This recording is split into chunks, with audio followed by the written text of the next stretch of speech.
ምዕራባዊ ፍልስፍናን ክልዓል ስሙ ከይተጠቕሰ ይሓልፍን መጽሓፍቲ ስለ ዝገደፈ ግዳይ ነበረን። ንፍልስፍንኡ ብትብዓት ቅንዕና ስነ ስርዓትን ይነቢርዎ። ኣብቲ ወርቃዊ ዘበን ከተማ ኣቴና ተወሊዱ ሙሉእ ህይወቱ ድማ ኣንጻር ባሕውሩ ዝወሃቡ ግምታትን ከም ውህብ ዝውሰዱ ልምድታትን ክቃለስ ኣሕሊፉ። ሰባት ገዛ ህይወቶም ክምርምሩ ጎስኪሱ ሓቂ ልዕሊ ምሽውነት ጭውነት ድማ ልዕሊ ህላወ ከም ዘገድስ ኣሚኑ ምእንቲ ዝኣመነሉ ድማ ህይወቱ ኸፊሉ። ሶቅራጦስ ኣብ ባልገ ምዕራባዊ ፍልስፍናን ስልጣኔን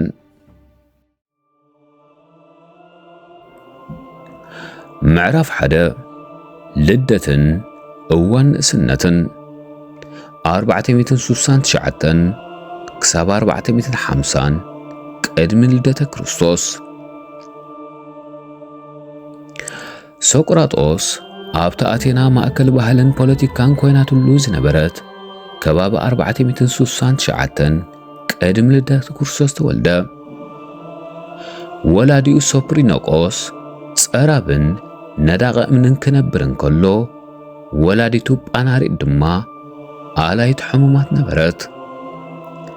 ሶቅራጦስ ተራ ደረጃ መንብሮ ኣብ እትመርሕ ስድራ ምዕባዩ ሓቀኛ መልክዕን ክውንነት ህይወትን ገና ካብ ንኡስ ዕድሚኡ ንኽርዳእ ልዑል ጽልዋ ነበሮ።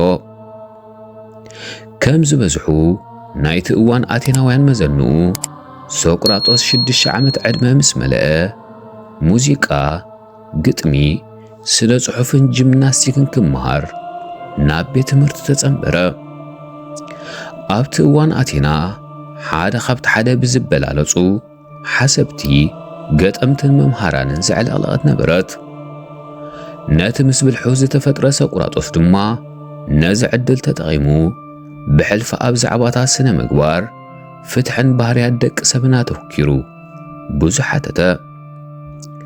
ዘይከምቶም ናይ ሽዑ መዛኑ ኣቴናውያን ሶቅራጦስ ዝኾነ ባህጊ ሃብቲ ስልጣን ይኹን ዝና ይነበሮን።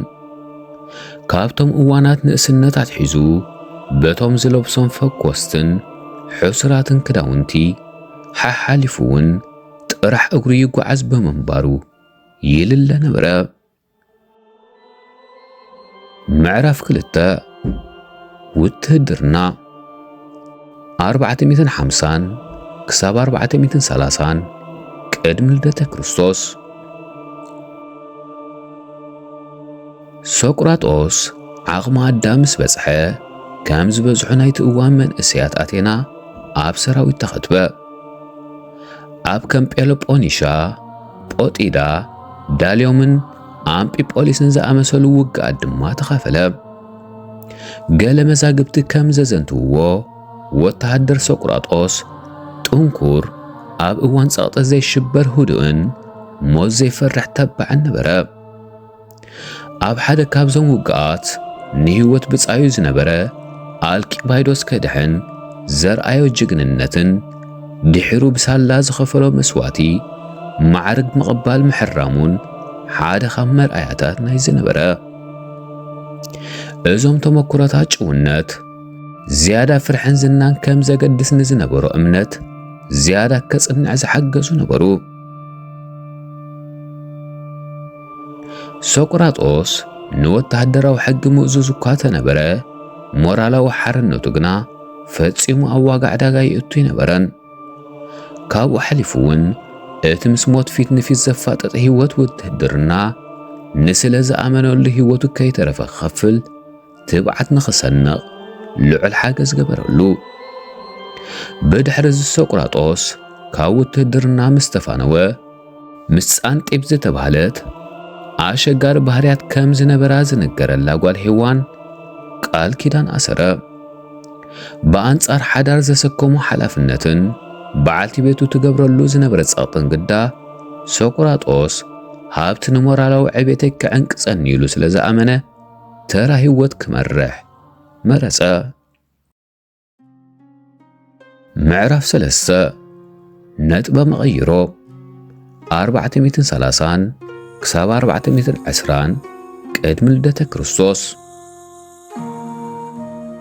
ኣብ 420 ቅድሚ ልደተ ክርስቶስ ቃሪጶን ዝተባህለ ኣብ ልዕሊ ሶቅራጦስ ልዑል ክብሪ ዝነበሮ ዓርኩ ናብ ቤት መቕደስ ሓደ ካብ ኣማልኽቲ ግሪኻውያን ዝነበረ ኣፖሎ ከይዱ ኣብ ኣቴና ካብ ሶቅራጦስ ዝልብም ሰብ እንተልዩ ምስ ሓተተ እቲ ዝለበመ ሰብ ኣብ ኣቴና ሶቅራጦስ እዩ ክብል ከም ዘረጋገጸሉ ሓበሮ።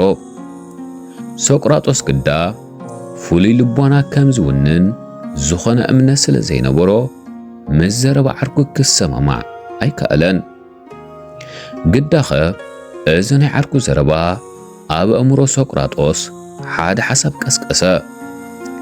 ከም ውፅኢቱ ልቦና ሰባት ንምግምጋም ነቶም ኣብ ኣቴና ለባማት ምዃኖም ዝእመነሎም ፖለቲካውያን፣ ገጠምቲ፣ ጠቢባንን መምሃራንን ሕቶታት ተጠቒሙ ልቦናኦም ክፍትሽ ተበገሰ።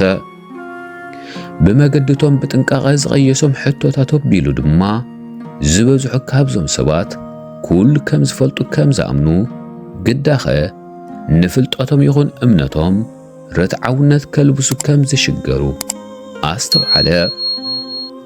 ካብኡ ሓሊፉ እውን ዝበዝሑ ካብቶም ፈላጣት ምዃኖም ዝእመነሎም ሰባት ከም ዘይፈልጡ ምቕባል ከም ዝሕርብቶም ተረድአ። ኣብዚ እዋን እምበኣር ፍልጠት ከም ዘይትፈልጣ ምፍላጥ ዝርከብ ዝበለ ካብ ዝርድእ ተበጊሱ ድማ ንዝተረፈ ህይወቱ ንነፍሱን ካልኦትን ኣብ ምምርማር ጌጋ ፍልጠት ኣብ ምቅላዕን ሰባት ከም ዘይፈልጡ ንኽኣምኑ ኣብ ምትብባዕን ክውፈ ወሰነ። ንኣቴና ካብ ድንቁርናን ሞራላዊ ምስትርሓውን ከበራብር እውን ተበገሰ። ምዕራፍ 4 ሶቅራጣሳዊ ሜላ 420 ክሳብ 410 ቅድሚ ልደተ ክርስቶስ። ሶቅራጦስ ምውዓሉ ምሕዳሩ ኣብ ዕዳጋታት፣ ጂምናዝዩማት፣ ገበላታት፣ መጋባያታት ኮታ ኩሎም ሰባት ዝእከብሎም ቦታታት ኮነ። ንዝኾነ ከዛርቡ ፈቃደኛ ዝኾነ ሰብ ፍትሒ እንታይ እዩ? ትባዓት እንታይ እዩ? ጭውነት እንታይ እዩ? ዝብሉ ቀለልቲ ሕቶታት የቕርብ ነበረ። ብድሕሪዚ ንነፍሲ ወከፍ መልሲ ተወሳኺ ሕቶታት እናቕረበ ብስነ ሞጎታዊ መንፊት ይሕልፍ ነበረ። ነዚ ሜላ ስነ ሞጎት ተጠቒሙ ሰባት ኣብ ኣእምሮኦም ዝሰረቱ ተገራጨውቲ ሓሳባት ከለልዩን ነቐፌታዊ ኣተሓሳስባ ከማዕብሉን ደረኾም። ንሰባት ኣብ ክንዲ ዝተደምደሙ ሰረተ እምነታት ዝምህር ዘይምፍላጦም ኣለልዮም ናብ ሓቂ ባዕሎም ዝጓዓዙሉ መገዲ የርእዮም ነበረ። ከም ውፅኢቱ ከም ጵላጦ፣ ቅሪጥያስን ኣልቂባይዶስን ዝኣመሰሉ ድሒሮም ህቡባት ፈላስፋታት ዝኾኑ ናይቲ እዋን መንእስያት ኣቴና ኣብ ዙርያ ሶቅራጦስ ዓሰሉ። ኣገባብ ኣመሃሩ ኣመና ካብ ምህባቡ ድማ ሶቅራጣሳዊ ሜላ ተባሂሉ ክሳብ ዱርኩ ኸይድርሻናት መንግስቲ በጽሐ። እዚ ሓድሽ ባህሊ ግዳ ነቶም ኣብ ቅድሚ ህዝቢ ዝበልዎ እዝጊ ከም ዝበሎ ብዘይ ሕቶን ርእቶን ዝሰምዑን ዝኽበሩን ዝነበሩ ከበርቴታት ኣቴና ምሽውነት ኣይፈጠረሎምን። ከም ውፅኢቱ ንሶቅራጦስ ከም ሓደገኛን ጸረ መንግስትን ክርእይዎ ጀመሩ።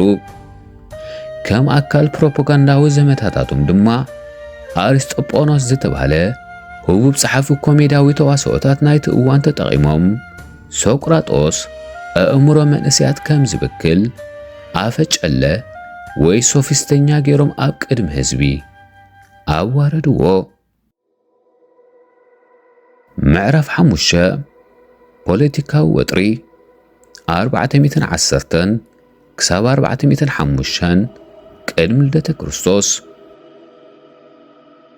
ኣብ እዋናት ሽምግልና ሶቅራጦስ ኣቴና ብሰራዊ ውግእ ጴሎጶኒሻ ድሕሪ ናይ ነዊሕ ዓመታት ርብርብ ዝወረዳ ስዕረት ነቲ ስዕረት ተኸቲሎም ስልጣን ዝተረከቡ እቶም 30 ውልቀ መላእኽቲ ተባሂሎም ዝፍለጡ ገዛእትን ውሽጣዊ ዕግርግርን ናብ ውድቀት ገጻ ምርሐት ኣብቲ እምባገነንነት ዝሰዕረለሉ እዋናት ድማ ገለ ከም ፈተውቱ ዝቆጽሮም ዝነበረ ሰባት ከይተረፉ ምስቶም መልእኽቲ ስርዓታት ክሰርሑን ኣብ ርእሱን ባሕርነት ናይ ምሕሳብ መትከሉን ተጽዕኖ ከውርዱን ጀመሩ።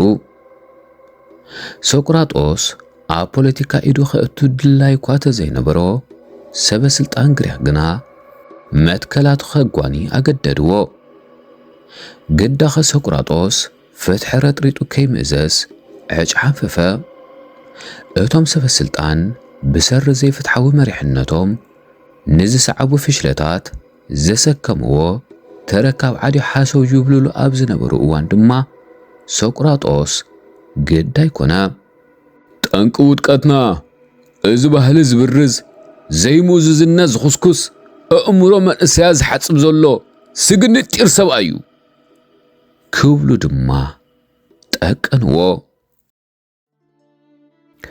ምዕራፍ 6 ክስን ኩነኔን 399 ቅድሚ ልደተ ክርስቶስ። ኣብ 399 ቅድሚ ልደተ ክርስቶስ ሜላጦስ ኣኒጦስን ሊቆንን ዝተባህሉ ሰበ ስልጣን ኣቴና ኣብ ልዕሊ ሶቅራጦስ ሓደሻ ኣማልኽቲ ምጺእካ መንእሰያት በሪስካ ዝብል ወግዓዊ ክስ መስረቱ። ብመሰረት ሕጊ ኣቴናውያን ድማ ኣብ ቅድሚ ህዝቢ ተረኺቡ ነብሱ ክከላኸል ናብ ቤት ፍርዲ ተጸውዐ። ሶቅራጦስ ኣብቲ መጋባእያ ስምዒት ህዝቢ ቀስቂሱ ነብሱ ክከላኸል ኣይመረጸን። ኣብ ክንድኡ ቅንዕናን ስነ ሞገትን መረጸ። ሰባት ሞራላውነቶም ክኹስኩሱ ብምድራኽ ንኣቴና ሓጊዜ እምበር ኣይበደልኳን። ኣፈይ ከም ዝሕዝ ተጌርኩም ድማ ልዕሊ እዛ ከተማ እያ ትጉዳእ። ከም መርኣያ ምስጋናኹም ንዝተረፈ ዕድመይ ብናጻ ከተምስሑኒ ደኣ እምበር ኣፈይ ክትዓብሱኒ ወይ ናብ ዓዲ ጓና ከተሳጉጉኒ ጉባእ ኣይኮነን ክብል ድማ መጎተ። እንተኾነ እቲ ካብ ሰበ ስልጣን ጸቕጠ ዝነበሮ ቤት ፍርዲ ሶቅራጦስ ገበነኛ ምዃኑ ወሰነ።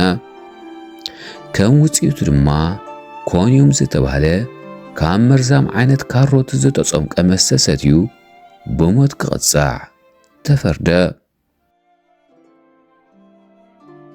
ምዕራፍ 7 ፍርዲ ሞት 399 ቅድሚ ልደተ ክርስቶስ።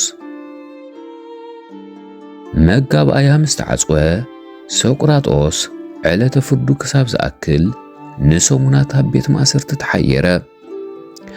ኣብዚ እዋናት ናይ ቀረባ ፈተውቱን ብጾቱን ብሱቱር ከምልቕዎ እኳ ተፈተኑ። ሶቅራጦስ ግና ሕጊ ምጥሓስ ኣንጻር እቲ ህይወተይ ሙሉእ ሰበኽክዎ መትከል እዩ፣ መልሓሰይ ይዓጽፍኒ ክብል ኣቕበጸ። ክሳብ ዕለተ ሞቱ ተኣክል ድማ ንዝረኸቦም ሰባት ዛዕባታት መንፈስ ዘለኣለማዊ ህይወትን ንሞት ብትዕግስቲ ምቕባልን ኣልዒሉ ክስቲ መረጸ። ዕለተ መቕጻዕቲ ምስ ኣኸለት ሶቅራጦስ ነቶም ኣብ ከባቢኡ ዝነበሩ ሓደራኹም ጭዋ ህይወት ምርሑ ኢሉ ድሕሪ ምልባው ነቲ ጽማቕ ኮንዮም ዝመልአ ብርጭቆ ከይተማተ ሓንፈፎ። ፍልስፍናዊ መትከሉ ከይጠሓሰ ድማ ንዓለም ብኸመይ ይንበር ጥራይ ዘይኮነ ብኸመይ ይምወት እውን ምሂሩ ንዘለኣለም ሓለፈ።